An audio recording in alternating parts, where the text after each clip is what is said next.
ഡിങ്കു കുരങ്ങനെ ഒരു പന്ത് കിട്ടി. അവൻ അത് തട്ടി കളിച്ചുകൊണ്ടിരിക്കുകയായിരുന്നു.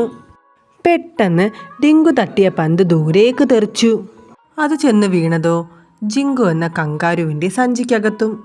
ഏതോ ഭൂതമാണെന്ന് കരുതി ജിങ്കു പേടിച്ചു ഒറ്റയോട്ടം. ടിങ്കു കുറേ വിളിച്ചെങ്കിലും ജിങ്കു തിരിഞ്ഞു നോക്കിയില്ല. വഴിയിൽ നിന്ന പിങ്കിമാൻ ജിങ്കുവിൻ്റെ ഓട്ടം കണ്ട് കാര്യം തിരക്കി.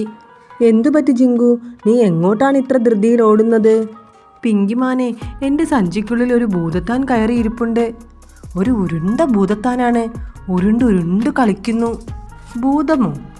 എന്തായാലും നീ ഒരു കാര്യം ചെയ്യൂ, വട്ടക്കുന്നിലുള്ള കിട്ടുകരടിയെ പോയി കാണൂ. അയാളൊരു മന്ത്രവാദിയാണ്. ജിങ്കു അപ്പോൾ തന്നെ വട്ടക്കുന്നിലേക്ക് കുതിച്ചു. അവിടെ ഒരു മരക്കുറ്റിയിൽ വട്ടക്കുന്നിലുള്ള കിട്ടുകരടി ഇരിപ്പുണ്ടായിരുന്നു. ജിങ്കു കിട്ടുകരടിയുടെ അടുത്തേക്ക് ചെന്നു.